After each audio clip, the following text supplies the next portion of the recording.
Bonjour, et bien voilà, cette quatrième année consécutive de journée de prévention des accidents en apnée et en pêche sous-marine vient de se terminer.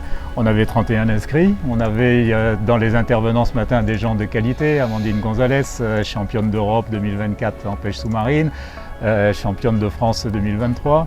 On avait donc Fred Simion, président de la commission apnée du département, et l'équipe complète des moniteurs d'Odyssée Bleue qui étaient présents ce matin, ainsi que les gens du DPS du Var qu'on remercie, qui sont toujours présents pour les ateliers de réanimation. Merci à la ville d'Hyères qui nous a mis la splendide base nautique à disposition, et on remercie le conseil départemental du Var qui a financé cette journée. Voilà.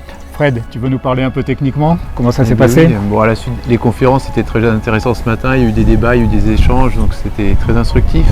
Et pour la partie de cet après-midi, donc du coup avec le départ en mer avec les deux bateaux, on a essayé de mettre en place différents protocoles de sécurité et d'organisation. On a pu constater que lorsqu'on est que deux, ou lorsqu'on est seul avec une victime, c'était toujours un petit peu compliqué. Donc on a essayé encore de nouvelles méthodes cette année, mais on sait que c'est difficile. Et lorsqu'on est en équipe, par contre, on a pu voir une super efficacité. On a besoin d'être nombreux dans le traitement d'un accident, et chacun a un rôle à jouer. 8 personnes, chacun a un rôle. Sur un groupe de 8 personnes, chacun peut avoir un rôle dans l'organisation des secours. Et ça s'est déroulé avec une superbe efficacité.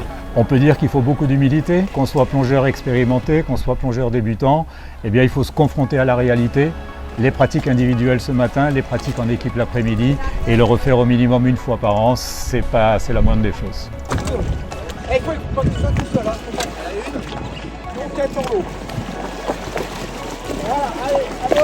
Moi je suis super content quand on a fait la mise en situation jusqu'au temps d'évacuation. Les deux exercices qu'on a fait, on a fait complet. Entre 3 et 4 minutes, on est arrivé à mettre la personne en réa ou sous O2. Et les ateliers étaient remontés, on était prêt à partir en seulement 4 minutes. Et ça roulait super bien, quoi. Donc quand on est entraîné, c'est super efficace. Fred, qu'est-ce qu'on peut leur dire? À l'année prochaine. À l'année prochaine, d'accord. Allez.